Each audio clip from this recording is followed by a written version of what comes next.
Welcome everyone to the Inside Gamescast. I'm Lawrence. I'm with Bruce. How you doing, Bruce? Oh man, I'm so ready to talk about PlayStation and tell people things they don't want to hear, Lawrence. Yeah. We can maybe package away the sanctimony a little bit because I realize, most people aren't on the lookout for someone to tell them that they're wasting their money. But I'm sorry to say, if you're buying PlayStation products, you just may be. Oh man, this is sounding like an 80s newscast. I like it. You are wasting money right now. Find out what that is tonight at 11. But you won't have to wait that long. So this was all kind of spurned by the outage, which got my goat a little bit. I imagine it ground everyone's gears a little. The fact that it had to happen on a Saturday, man, that's prime gaming time. It was out for what, less than 24 hours, right? And hilariously, since I am not a Sony pony, I really didn't care at all. It was like one of those things where I was like, if it goes like 2 or 3 days, I might be like, oh wow, crazy. But I haven't turned on my PlayStation 5 in 3 months, so it's kind of like, and both Lawrence and I admittedly are PC fanatics and have been for, 25 years. So to us, when PSN goes down, I feel like we can only see the negative side of it. Well, there is no positive side to it going down, but 5 free days, man. Yeah. 5 free days is what people got for PSN. Sure. Getting the tag back. Yeah, we were largely unaffected, which is that's some smugness that we'll revel in a moment. Just to kind of tee it up, though, it's not all that. We have actually some data to kind of comment on the trends. Basically, it's all coming up PC, and that's because we were able to play video games on Saturday, but also because the industry's kind of shifting there, and there's a lot of really cool trends behind that, and I think paints a possible very bright future for games and also your pocketbook, provided you make some wise investments now. Ooh, okay, thesis stated. Good job. No, that was fantastic. Because you're absolutely right. Like, I will state again outright, one of the things that I do on my stream is I give away video games. I give away a ton of video games just for fun. Whenever just people blow up a stream, basically. And one of the things that I do often, Lawrence, is I buy video games. I buy them on PC. I'll buy them on Xbox. I'll buy them on PlayStation. And I've been doing this for years. And it's funny to see people discover that games on PlayStation are so much more expensive, because I know and see it on a daily basis. And I go and look for usually the best deal on a video game on PC or on PlayStation on Xbox. And we're talking 100% of the time, the game is more expensive on PlayStation. And there isn't like, oh, there's a discount on PC, so it's, $28 on PC, but $30 on PlayStation. No, it's $28 on PC and $60, $70 the retail on PlayStation, because they don't do sales. Occasionally they'll have a tiny little sale here and there, but they know they've got you by the balls because you're in their digital ecosystem. They were sued for this a couple of years ago for having a digital monopoly. I think it got thrown out, but it's one of those things that a lot of people just don't realize if they're not buying video games all the time. And since I am, just for my job, I notice, and it's so weird to see people not mention this often, because I'm like, if you buy anything on Steam or even through like random like CD keys or whatever other websites, you'll always find the game on PC cheaper. Always, 10 times out of 10. And it'll look better usually too, by the way. But that's all subjective. Regardless, the game is always more expensive on PlayStation. So I'm always very confused as to how people can defend that store. I think it's more just everyone wants to ignore it. If you're kind of locked into that ecosystem, and that can be like in a variety of ways. If they've got you, and this is kind of the slippery part. Your friends lists are there. All the digital games you bought are there. Your trophies are there. You worked really hard on those. It can suck to walk away from that, but now it's like it is costing you money. And Bruce, it's funny that you noticed this informally. Because as an experiment, I just looked up like some random games from 2024, just to do a random on the spot price comparison. And yes, every single game was cheaper on PC, some by a very significant margin. I thought it was going to be tough. Like I thought it was going to be, oh, this one's on sale. What's funny is even the ones that are on sale and on air quotes big sale were still more expensive than the ones on PC. So. The most obvious example is Dragon's Dogma 2, just the first one I looked up. Full 70 on PS5 or PlayStation. $36 on PC. So half right off. The other margins are a little slimmer, I'll say. Black Myth Wukong is $60 on PlayStation, $51 on PC. Tekken 8, $35 on sale on PlayStation, $28 on PC, just the normal price. So yeah, there wasn't a single instance I found where even on sale, temporary sale, the PlayStation price was actually lower. So no matter what, it was more expensive in some cases by over $10. So that's kind of driving to an interesting point that I think gets neglected a bit. You mentioned that you can get a lot more kind of horsepower for your buck on a console, and it's not as annoying to set up. Those are kind of the two advantages, right? You can get a lot of hardware with a PlayStation 5 Pro that would cost you a lot more to get from an equivalent PC. But man, it's the same old thing. It's like, it's always the gotcha. You get the printer really cheap, but the ink costs a ton. You got to sign up for PlayStation Network, which the outage kind of set me down all this. For some reason, I was, I'm so PC pilled that I kind of forgot you have to pay for PSN. So when they were like, we're going to tag everyone back with 5 days, it was just kind of like an extra reminder of how unfortunate that is for people that are locked into that ecosystem. So you got to pay $80 a year for the cheapest possible tier of PlayStation Network. And over the span of 4 years, maybe about how long a given a piece of hardware lasts before you get a Pro or an upgrade of some kind, that's $320. That's a lot of money. That's a lot of money that you don't have to, that you could just bolt onto the purchase price of the hardware and get a PC right from the drop. And then, yes, there's all the equivalent savings or the accumulated savings that you don't spend in increased game prices. So gosh, let's say you buy 4 games a year, you save $20 on each of them over the course of 4 years. That's another $240 that just gets to stay in your bank account, or it could go towards the initial purchase price of a platform that has access to way more games that are on average way cheaper. This is I had not even thought of the discounts on games saving you money. So I'll attempt to be devil's advocate here. You have to spend more money up front to get a PC. Yeah. So you'll probably spend $1,000. I always say $1,000 is about what you'll pay for a mid-range gaming PC. Something that will play all the new games right now, but for the next 4 years, about. You can get, it's give or take $200. I want to say like $800 somewhere, maybe $1,200 another place, but you're gonna have to pay it all up front. But like Lauren said, you're gonna end up paying that over the course of time with your console. So it really just is kind of up to you what you do with your money, obviously, as it always is.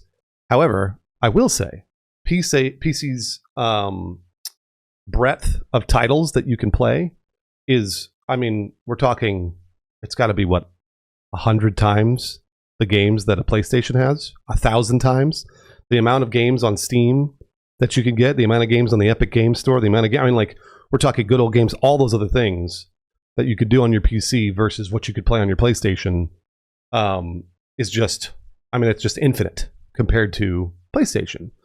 And I don't want this podcast to sound like we're talking down to you, because I do understand the simplicity of the PlayStation. I get it. You want to be, this is going to sound really bad, you want to be spoon-fed the best game from Sony, right? I get it. If Sony releases The Last of Us Part 2 remastered, you want it because they gave it to you. And you trust Sony to give you the best thing. And I get it. I understand that. That makes sense to me. However, if you want to have a little more choice, not a little more, a lot more choice, and start being this, I can't not talk down to you, and start being more of a gaming connoisseur. I was worried about being the condescending one here. I'm really trying not to condescend. You're right, I'm just trying to. It is the pinky out, or it's becoming the pinky out platform. I think it's the it's the all region DVD player. That's how I keep thinking about it. If you're like if you're an enthusiast, it's kind of hard to consider any other platform. So I do understand the simplicity. Like, it's like Apple. Like, it's like if you get an iPhone, the iPhone's going to work. It's going to work great. Whatever Apple gives you is going to be good, because Apple is a trustworthy company, as much as a company can be trustworthy. Same with Sony, in the sense that their quality is of a certain standard. I get that. That said, if you want to broaden your horizons, that's how you do it. You do it with PC. You do. That's just a fact. I'm not again trying to talk down to you. So that's kind of where it's strange because like you like walk out of the cave and all of a sudden you can see everything. So profound. It really sounds so bad. It sounds so bad to the people that love Sony. Behold truth for the very first time. But it really, that's what it is. Without like, PC, the universe would be dark. It's, you know what it's, this is going to sound terrible. I you know love what it's this, like? though. I'm into this. It's like going to a museum and like walking into one wing in the museum and being like, this is the best wing in the museum. Yeah. And everyone, and like, it's got Michelangelo's David, it's got Sistine Chapel. I know that these are not all in the same place, but these are, all the things it's got the Mona Lisa. All the best art is right here. Yeah, and you're right. You're right.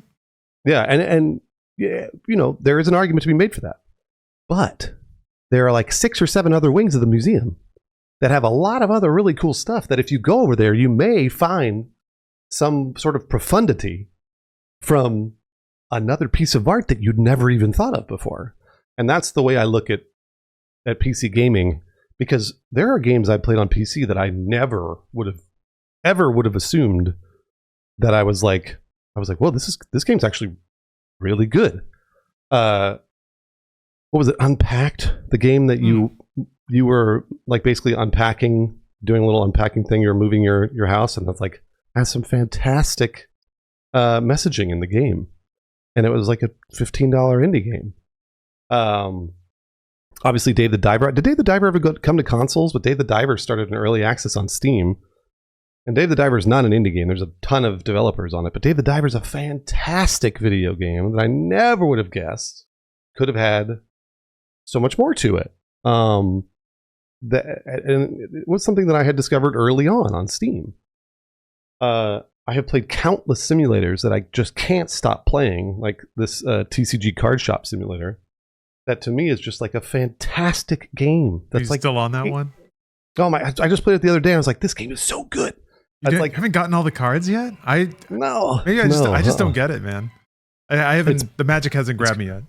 It's great for just collecting, but it's like $18, and I've modded it. Like I've done all sorts of crazy stuff to this thing and it's on PC, and I just can't. Like there'd be no way I could not recommend this game. So, but I never would have if I played on PlayStation. I never would have even known about these other games. So. Well, it's I guess my heart goes out to the folks. You mentioned Apple, and I think a lot about Apple because there was a time that they were best in class, and their hardware was curated in a certain way, and they offered a sleek experience and access to technology that people couldn't really get otherwise. Unless you were using a clankety and kind of rickety Android phone or something like that. It was cool, but I think we're kind of over that hump now in mobile hardware. And now it's just like the stickiness of ecosystems. If you were Apple from the beginning, you kind of got to stay there because they got all your shit. I feel like there may be a lot of people like that are using PlayStation platform that are maybe exhausted about the cost and are hoping need a little nudge. So this is the nudge. Now is actually a really good time, I think, to get into hardware. I mean, I guess who knows what's going to happen tariff-wise. But there's a good kind of middle ground of affordability with a lot of the parts that are out there, and even just all-in-one packages like the handheld PCs and things like that. That's a really easy way to get started. But I'm going to link this to actual news because I think we could both gush personally about the virtues of the platform. Luckily, the world at large has already caught the fever. This was actually a headline from about a month ago, but we have new stuff to add. We have, I guess, breaking news of some sort. It's really just market data. I came into possession of this is the dorkiest video game thing I'm going to say for a while.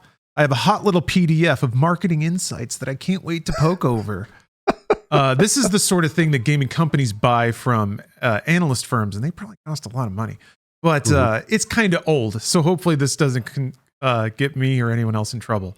Anyway, So there was about a month ago, you may have seen headlines that that there was celebration because PC has suddenly surged forward and was a bright spot in a troubled industry. It's the one platform that's growing, whereas consoles are actually shrinking a little bit in some ways, not in others, but we'll get to that in a minute.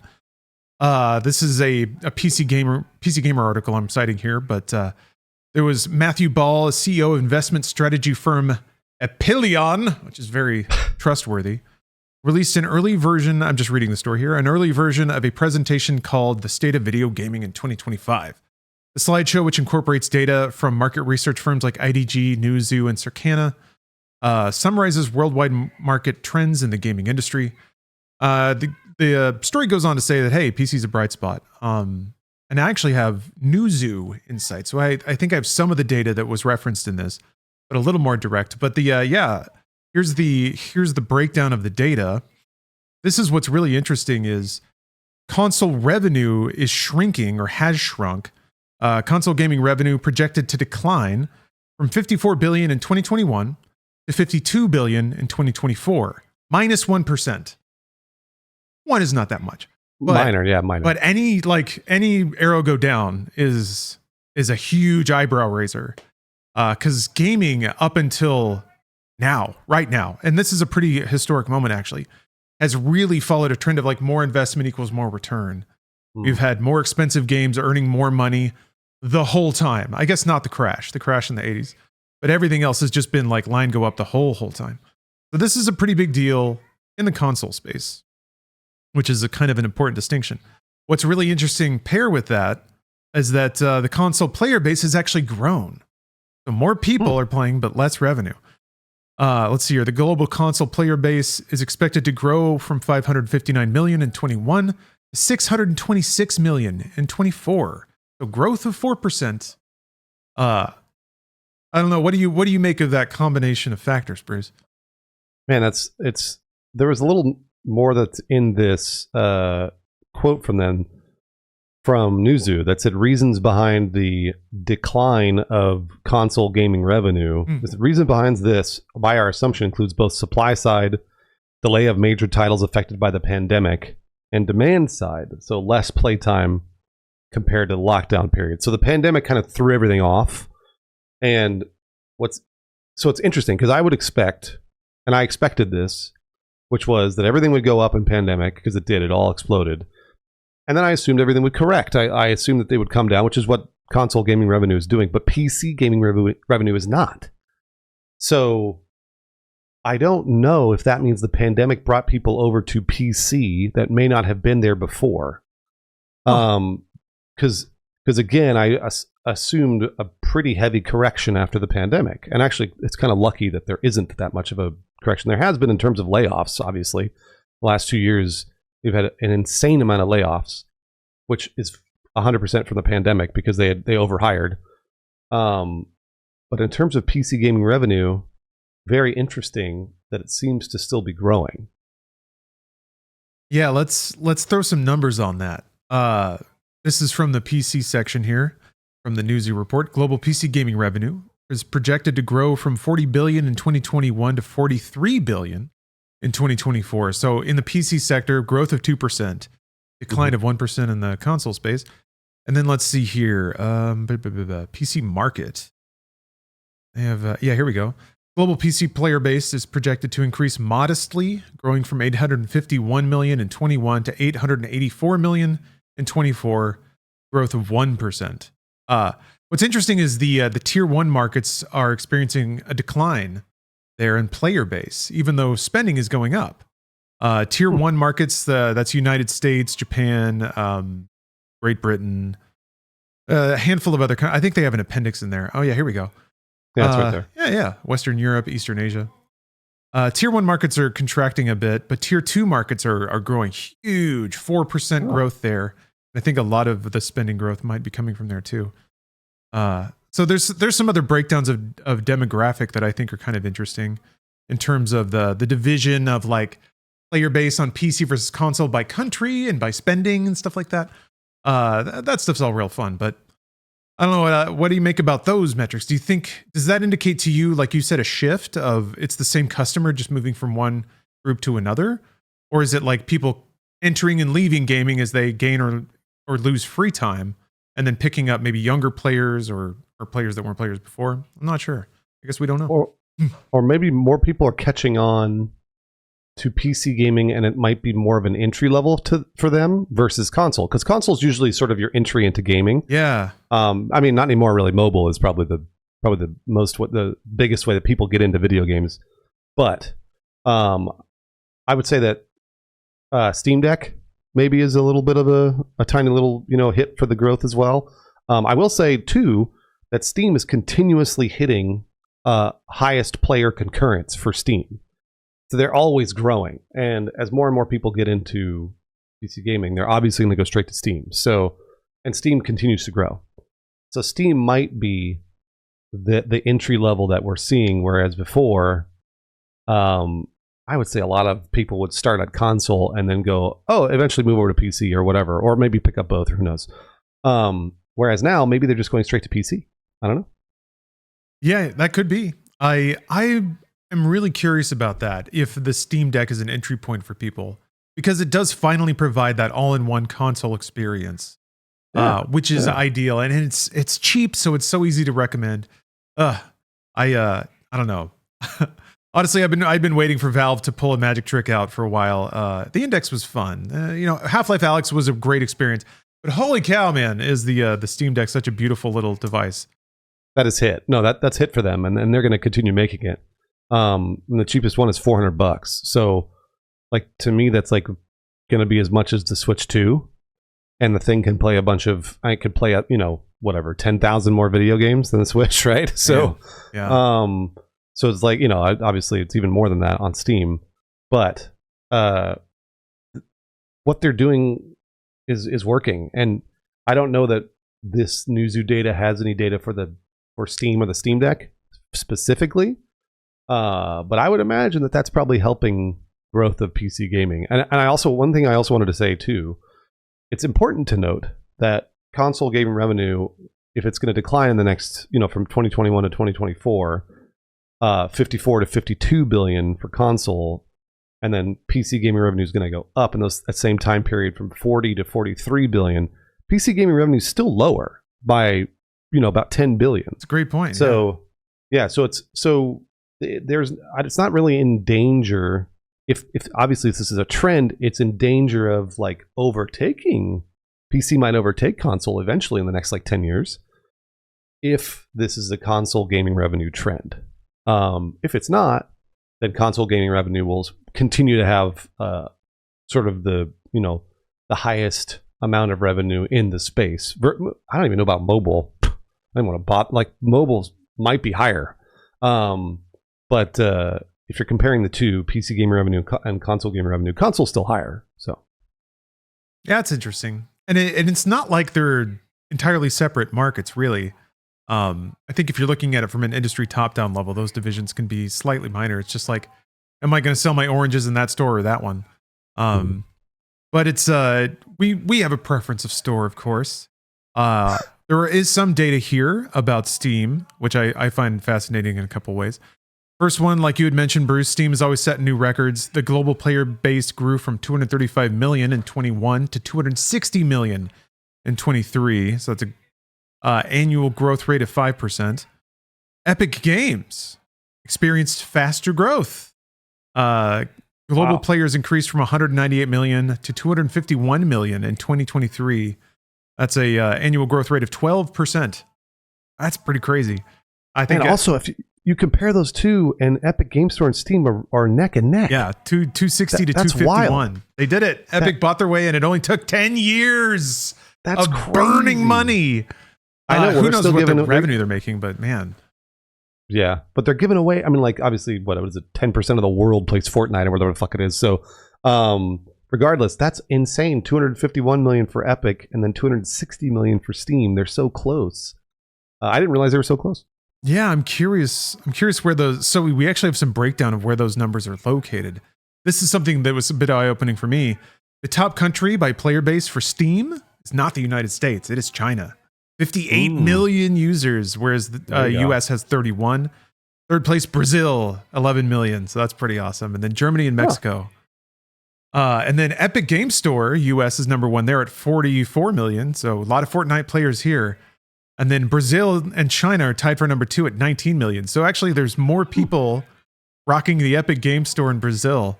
I wonder why that is. Oh, they just really love Rocket League. I don't know. What's interesting, okay, so one final stat here. These 5 countries, the United States, Brazil, China, Germany, and Mexico, account for 43% of Epic Game Store players.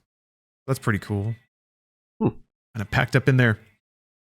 So, interesting demographics. I don't know that any interesting or lurid conclusions jump off the page there.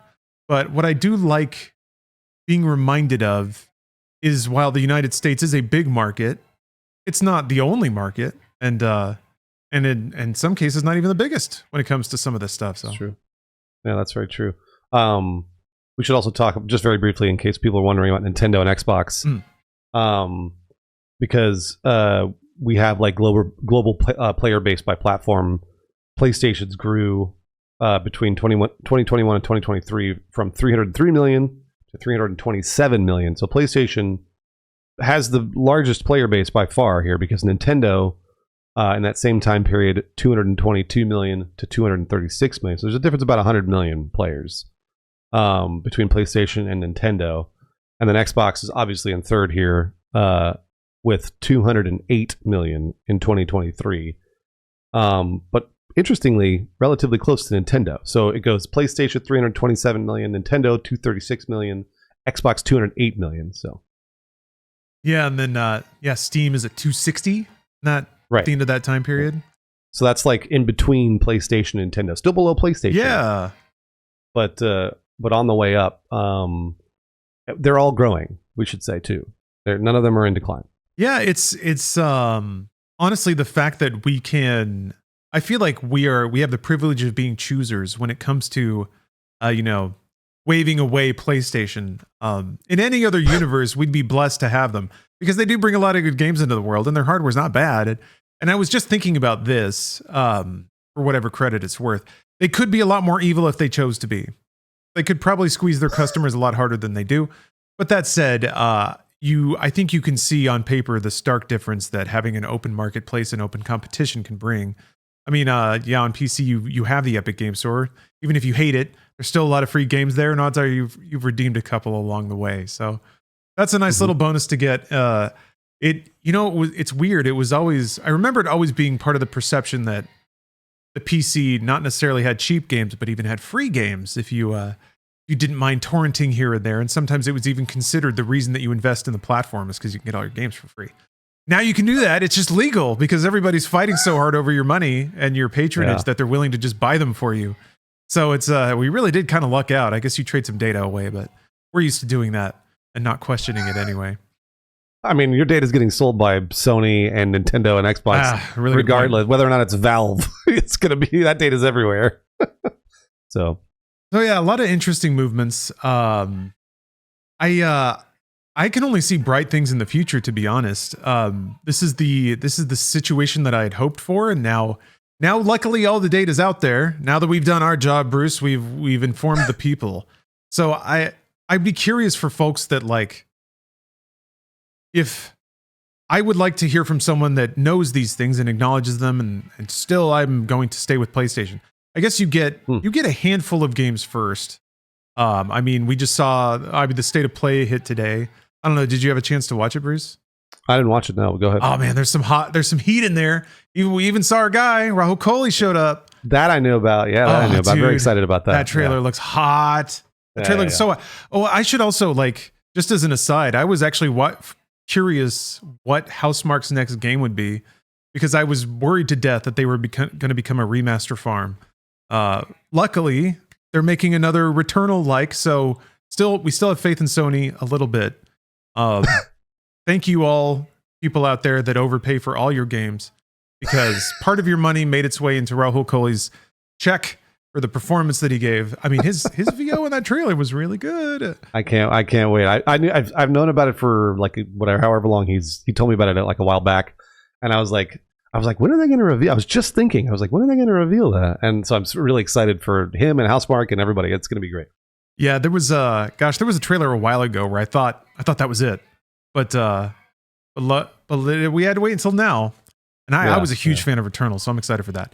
Anyway, like I was saying, yeah, we have to put credit where credit's due a little bit, but yes, if you are a video game enthusiast, there's really no other place that path leads, I think.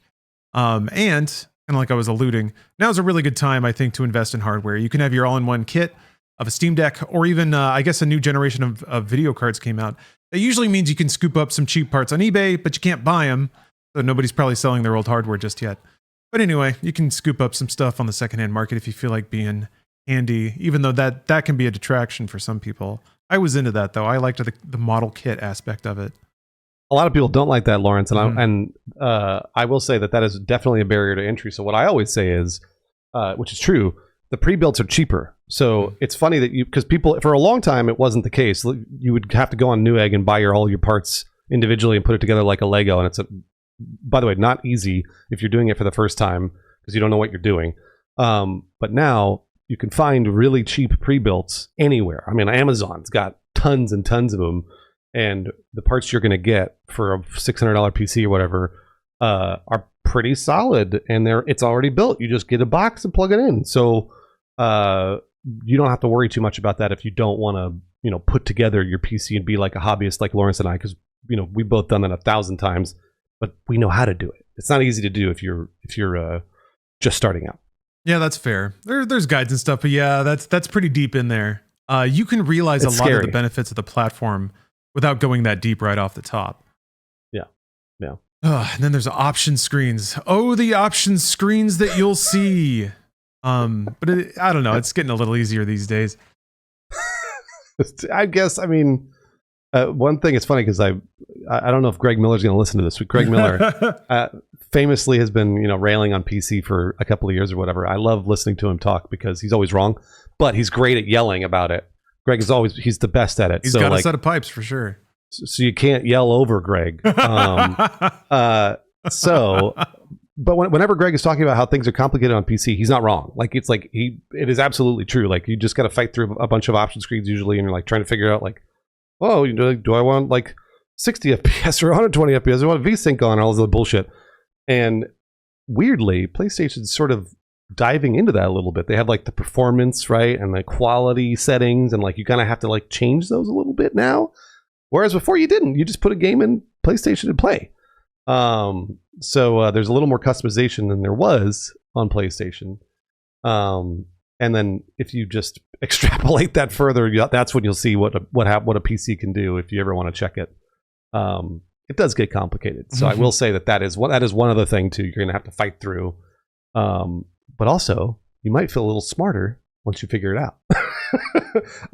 That is something that, learning a new skill, you might be like, hey, you know what? Maybe I can do this. Maybe. Man, that's something that got my goat, though. Because that was kind of an unacknowledged point as well. Theoretically, the cure to all this, if you're a console gamer, is to buy physical discs. Even though, who wants to get up and walk across the room? Come on, let's be real. But theoretically, if you still buy and play on physical, then you're not affected by PSN outages, and you can still realize the benefits of local retailers competing with each other, shop for sales online and whatnot.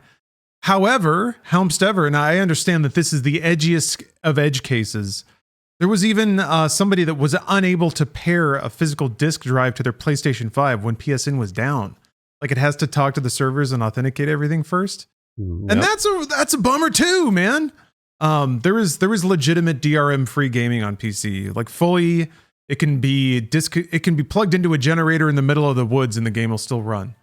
So I know that I tend to be a little more equivalently minded. I don't know. I think it's been 10 years and PSN went down twice, maybe, of any significant volume. So the uptime's okay, but still, my heart goes out to the people that had that day all set aside. They got their little snack bowl. They cleared their schedule. They already did all their stupid chores or whatever, and it's just game time. And then you just see a little stupid error screen, and not even know why. I guess Sony never really said much. I guess they don't have to, but it hurts. That's true. They didn't say why. And to their credit, it was less than 24 hours. So I was worried because I think people were talking about the PS3 when the PSN went down for PS3. It was like 20 days or something, like something crazy. Dude, like was it that long? Those were. I remember because I was working at Machinima at the time, and it was like it was like a country had been invaded. Every day we come in and catch up on the news flash and see where we're at. Yeah, because I think they got hacked. I think that was the reason it went down. Yeah, it was Lizard Squad, right? Oh yeah, that's right. This was a long time ago. So to their credit, that didn't happen this time. They didn't go down for 20 days because you start getting into the days category, like 1 day, 2 day, 3 day, whatever. Then boy, oh boy, like that starts making me mad because that's like having an ISP go down or your cell phone going down because you're paying for it. And that would just be devastating, like you said, Lawrence, for somebody who's like wants the weekend to play games or something. Oh, speaking of having access to outrageous amounts of games, sorry, it just jogged a memory. Thought number one, I need to go check out the local library because I think they might have free games. Oh yeah, they do. Yeah. Ooh, baby.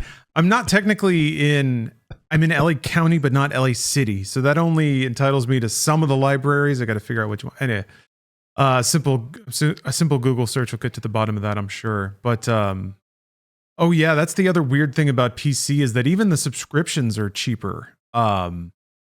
This is a bit of a hashtag ad because I'm part of like a partner program. I get one Game Pass code a month on PC from Xbox.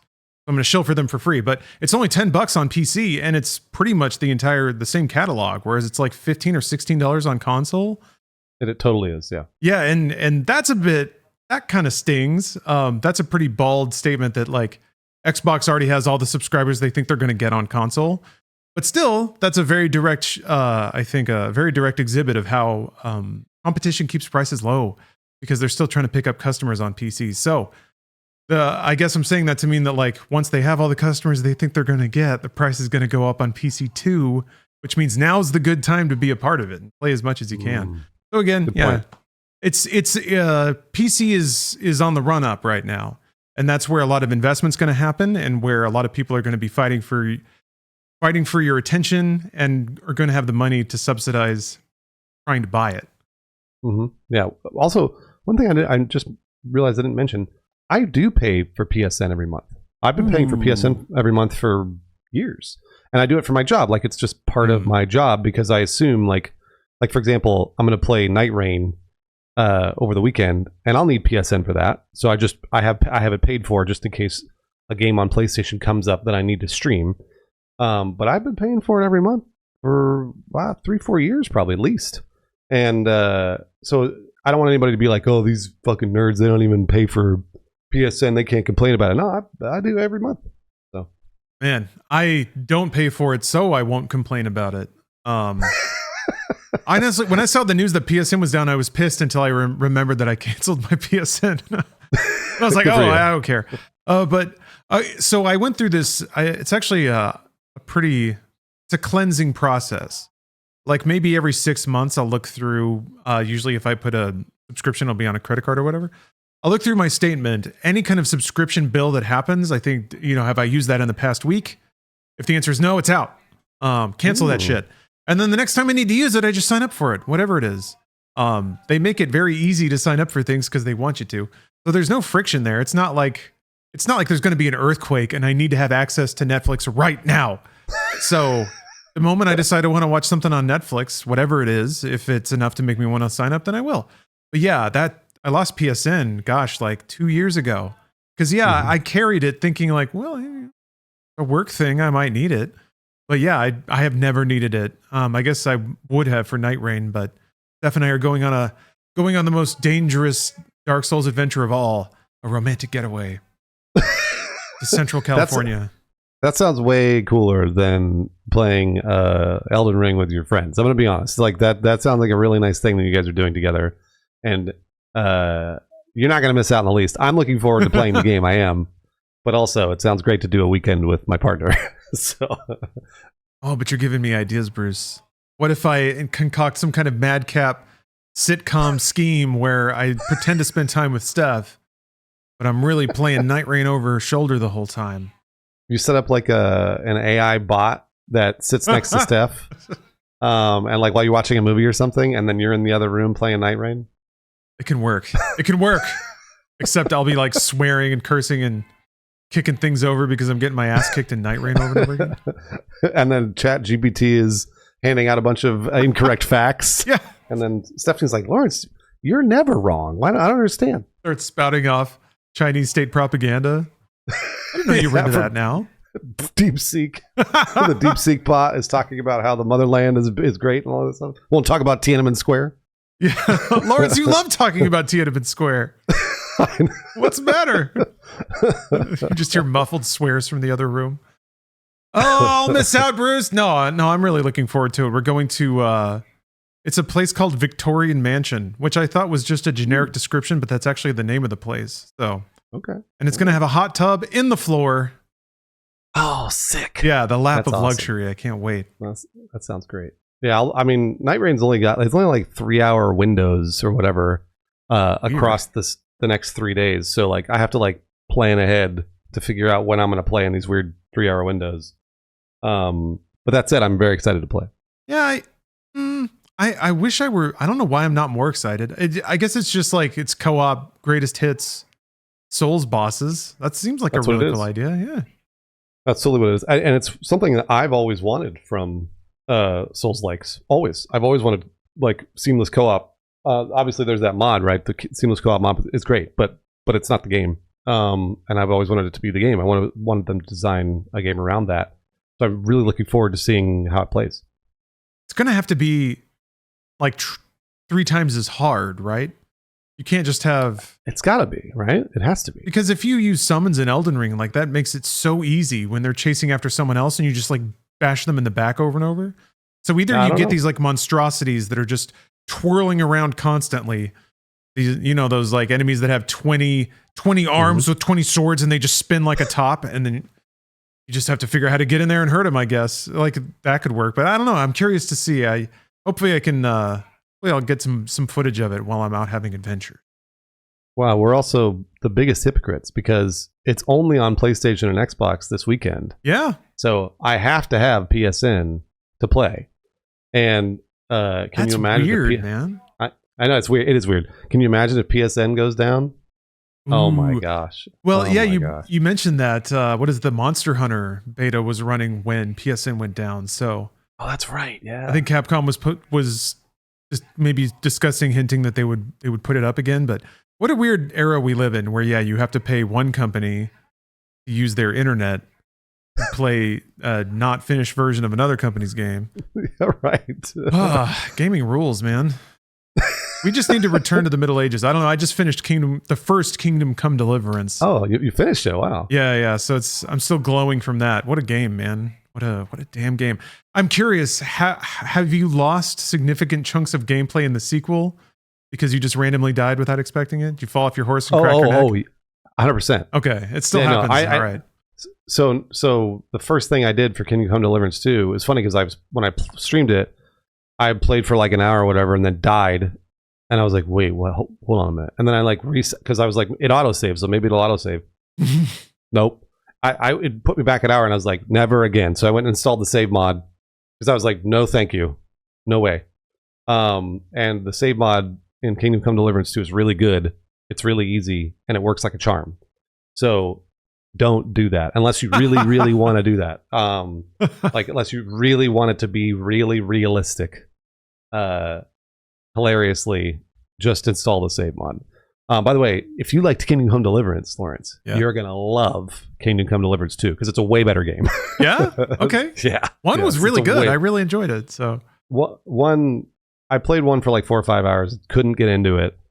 But 2 is like, it's a superior game in almost every level. So okay. Yeah, I'm super excited for it now. I want to pick your brain about that, Bruce. I obviously know you're not a fan of the way that they do saves. No. Yeah, I am permissive as a human can possibly be when it comes to systems like that. And even I was like, I am struggling to see the point here. It's there's something I haven't looked up that supposedly the developers have justified it, but I don't know what it is. I don't even know what their explanation is. okay. I'll try to find that because I'd be curious what their Here, I'll look it up. viewpoint is. All right. Here's my theory because I kind of like trying to divine intent from outcome. My guess is that they wanted you to think like the character in the scene, right? They wanted you to be scared of dying, and they wanted you to have emotional reactions to the dialogue options you had to pick. Did you find the I'm finding like, opinion based pieces that are like, this is good actually, and all this other bullshit. But I'm just curious to see, because I want to see it from the developers. I want to hear it. The developers tell me why this is, and like people were likening it to like Silent Hill or whatever. And like, yeah. I don't necessarily. At Silent Hill, you save a lot more often than this game, and this is open world, so you could go off. I mean, like truly, you go off and you're just in the woods for an hour and a half. Like that's what happens when I'm playing it. You're just in the woods for an hour and a half, having a great time, fucking around, and like, well, I'll fast travel back to the inn or whatever, and you fast travel back. Oh, you got they're bandits, and like, so then you stop and you're like, well, I'll fight the bandits, and one of those bandits gets a lucky stab. That's it. You're done. You're done. Yep. And that to me is enough to be like, nope, I'm not going to do that. Like, I would much rather this be like a Skyrim where I'm just hitting F5 over and over, and it's funny because like how people would shame you in Baldur's Gate, but sort of jokingly they would shame you if you save scummed, where you save scum the rolls, the dice rolls, and in this game they shame you. Seriously, they're like, why do you do that? And I'm like, because I want to experience all the content. I want to experience what they've get. Because if you get a success through a speech check versus a failure through a speech check, the content is different. So I would love to see what the two are and what the game does. Like if I'm past the speech check, does the NPC then allow you to do other things?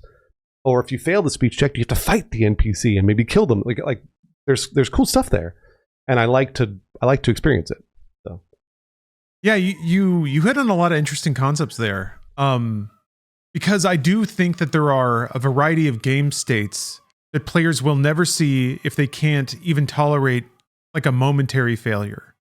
If I have to reload every time I lose a skill check, that's a way to play. And for people who only want to win, then I guess that's maybe how they want to have fun. But I do think as a designer, it's frustrating if there's like a whole part of the game that the player will never see or choose to never see. So then it's like, it's up to you to kind of massage them into that of being like, no, the game keeps going and you might experience entirely new scenarios in a fail state you never would have if you just kept reloading until you got your critical. So I think there's value there. And a game like Kingdom Come, oh boy, it's right on the edge. So it's like, is the juice worth the squeeze? Does your gameplay experience actually have any interesting moments that happen after a failure that you initially want to retract, but you just let play out? And that's where I'm not 100% on. It's this. So in like a Kingdom Come Deliverance specifically, the worst scenario is you've done a lot and you're just fast traveling somewhere. There's like a random encounter. You get pulled off your horse and bashed to death immediately. And I've had that happen where I got like ganked by a group of 5. Yeah. Like the scene loaded with me falling off my horse, bop, bop, bop, game over. And at like an hour of gameplay gone. There was nothing I could have done to prevent that. There was nothing. The first time it happened, 0 chance to expect it because it's never fucking happened before. So it's like you're guaranteeing a scenario where the player will lose time in exchange for, I don't know, I guess a scenario where the player feels like they can't reload. So they have to play it through. I have only one possible scenario like that. Okay. I needed to get money from somebody. This is near the end of Kingdom Come Deliverance 1. And I was playing them at dice, and I needed to win their money so that they would need money so that I could coerce them into doing something else. It was a really long and aggravating dice game. So frustrating. I was the slowest possible loss I could possibly have. And I got so mad that I just got up and just like punched him out right across the table.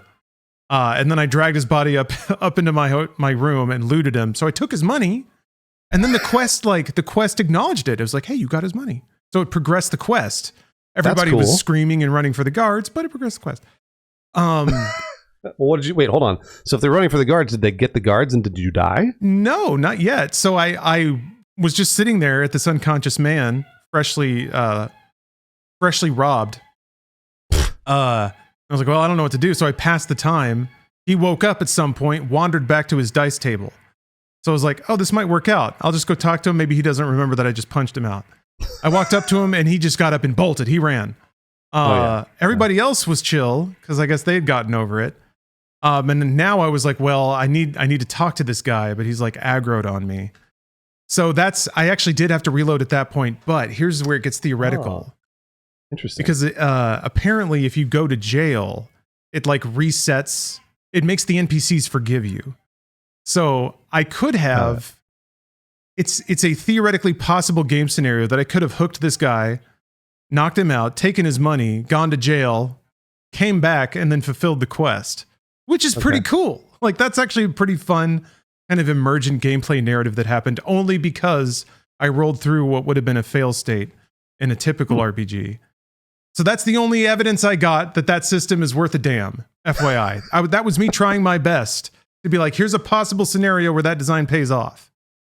Yeah, okay. You know what? I'm on board for that. It's interesting because a lot of the times what it results in is you just dying or going to jail. So like, and then you just go to jail or you're in the stocks for a day or whatever, and then you come out and who knows? There's all sorts of debuffs, and you have to go and pick up your shit, and like there's a bunch of other garbage you got to do over and over and over. Like, to me, it was just like, oh, this is just repetitive for repetitive sake. It feels like it's adding time to the game, and I didn't need to do it.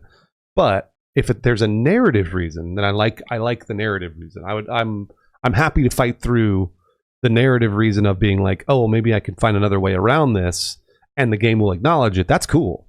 But I don't want to be like, oh, you died, and then it just puts me back an hour, and then all the other shit that I did that I needed to do, I have to do again. Like, doesn't make any sense.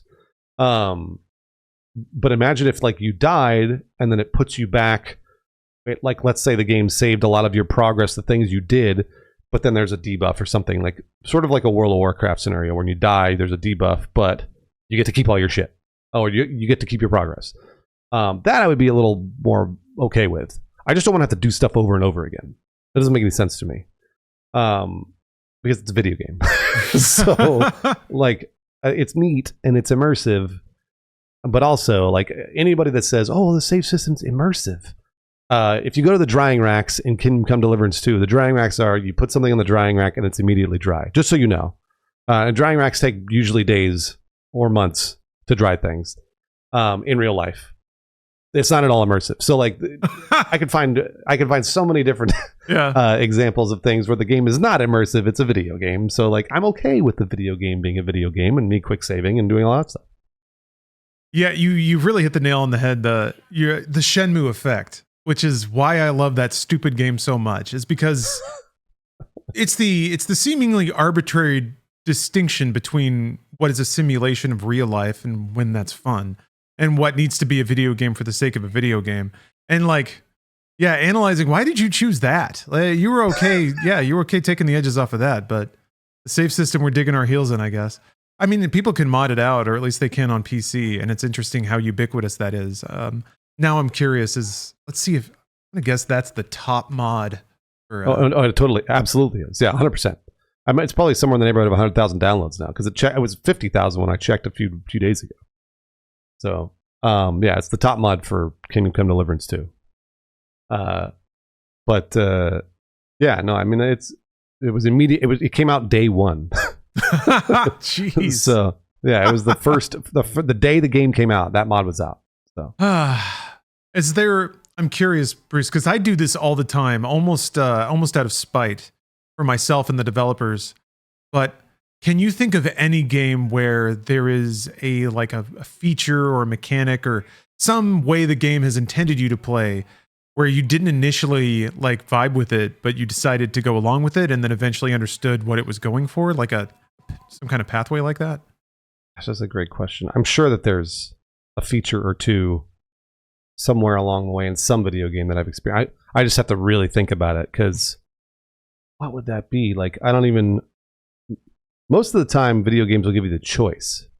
So they'll give you the choice to turn it off or on, or, you know, whatever. Like, you can make a game a permadeath or something like that.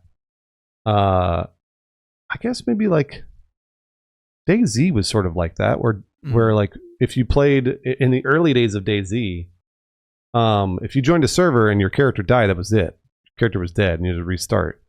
Tarkov is also like that too with the looting system. Tarkov's looting system is unforgiving.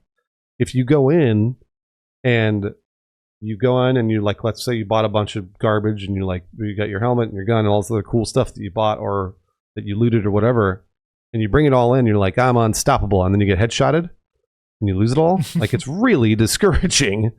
But it is part of the game. I don't necessarily know that it makes me like it, but it is part of the game for better or worse, and everyone's sort of like, they know that it's like what do they call it? They're like they're basically like rats. They call you a rat because you've run out of everything. All you do is run it. You go in with an axe, whatever they'll give you. They only give you a melee axe, and you have to get kills with the axe. Yeah, I know, it's impossible. So you're just like you're doing rat runs over and over. I forget the name of it. You're doing rat runs over and over and over, where you just have it. All you have is the axe and like a shirt, and then you're hopefully getting a kill or two where you can loot stuff off of a NPC or a player. Oh wow! And then eventually work your way back up, and then it's the satisfaction of working your way back up and like sort of ascending the ladder of gear that makes it feel good that you've done it. It's the same with here's a great example actually of a mechanic that I've never actually understood. Sorry, these are mechanics that I will say I don't like, unfortunately. But like, I mean, Elden Ring and Dark Souls, great examples of, I have learned the boss's pattern. It's taken me like an hour. I've learned how they fight, and now it's just RNG. Now to me, it's just like, okay, well, are they going to drop these 3 attacks in a row, or is it going to be this attack and then they're going to wait? And everyone's like, but yeah, it takes 3 hours, but after the 3 hours, don't you feel satisfaction? I'm like, no, I don't. I'm just relieved that the game allowed me to beat it this time. And that's, to me, is why I don't like it. It's like, then I just had to wait. Like, that's it.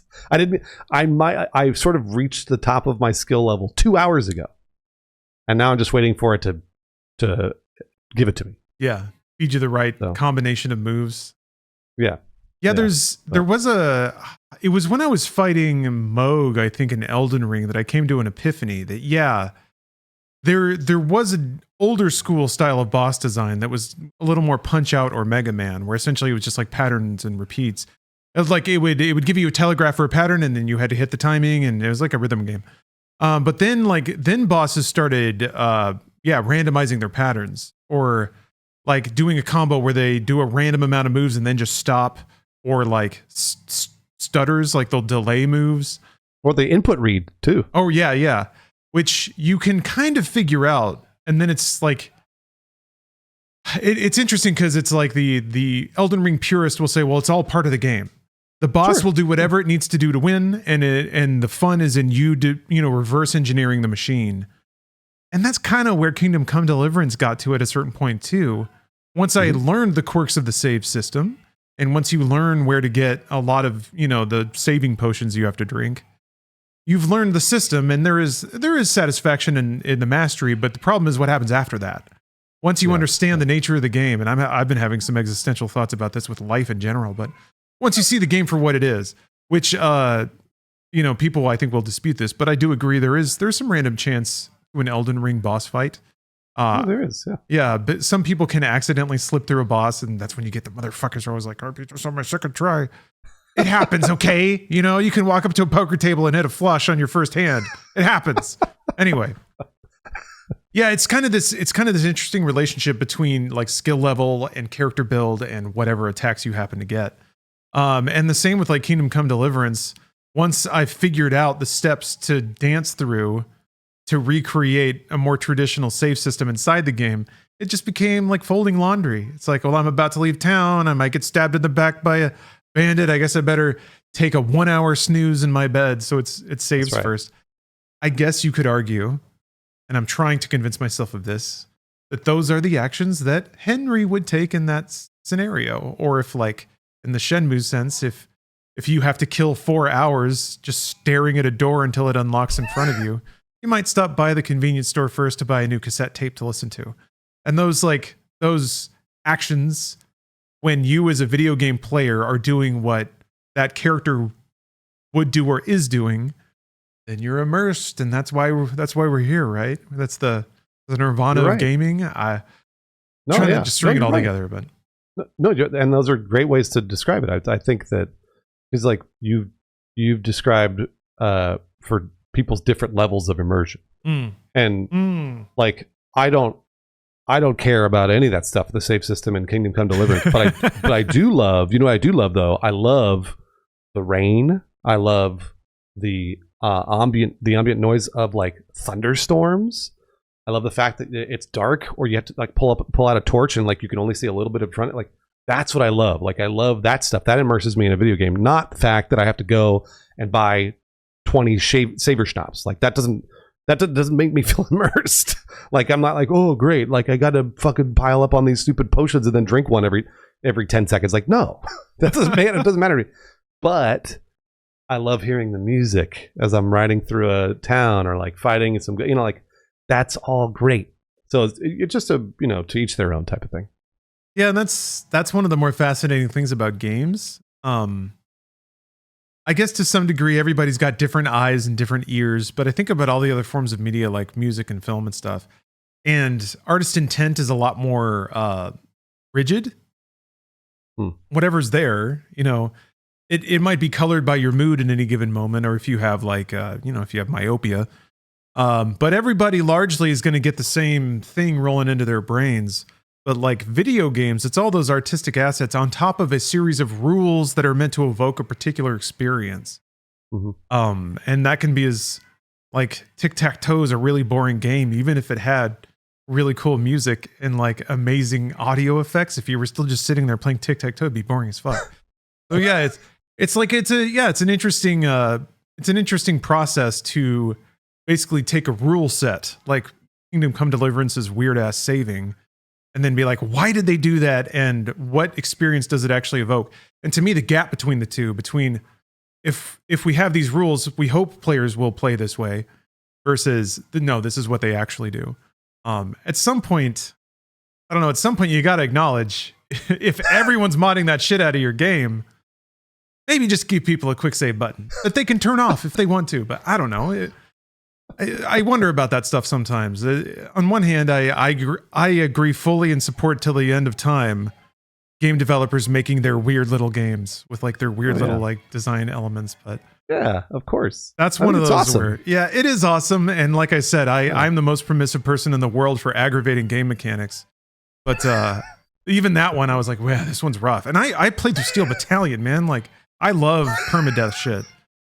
But that was just, So, yeah. So I don't know. I got rattled. So it's a rare thing, and I was curious where you came from with it. I mean, I just modded it out. I was, I right away, like I experienced a loss of an hour, and I was like, nope, never again. And that's okay. Like it's everybody. Like I said, everybody's got their own tolerance for this, and I do think it's really neat that developers could put in whatever they want. And if they were like, you can't mod it out, like then I'd be like, what the fuck? But by the way, just so you know, the devs put in their own command in the dev console to get rid of it. So all you have to do is change a little thing in the dev console and it's done. You don't have to worry about saber schnapps anymore. Okay. So they know, they turn it off. So like, they know. But I think they want players to do a certain thing, maybe a little bit early on, to start to understand what game they're playing. Okay. Maybe. That might be it. That's one of my favorite things is when a game warns you what you're in for. The clarion call. Yeah. That's what it is. I think that's what it is. Okay. So I'm totally fine with that. And if they were like really mad about you modding it out or whatever, then I would be like, well, hold on. But they're not. They don't care. And again, they have it so they can turn it off. And I'm sure they do. I'm sure when they're playing the game, they just fucking turn it off because they don't want to fucking deal with it. Like, of course. Right. Yeah. So how aggravating would that be? Well, hey, speaking of wasting an hour, thank you for listening to the Inside Gamescast. Hopefully we've talked you into a PC, and because you can mod whatever you want, you can add saves wherever you want. Bruce, thank you. We took an interesting and rocky road through a bunch of weird topics on this Gamescast, but that's how I like it. So thank you for joining me on this. Yeah, and thank you, listener and viewer. We'll see you very soon on Inside Games, and always stay gamer.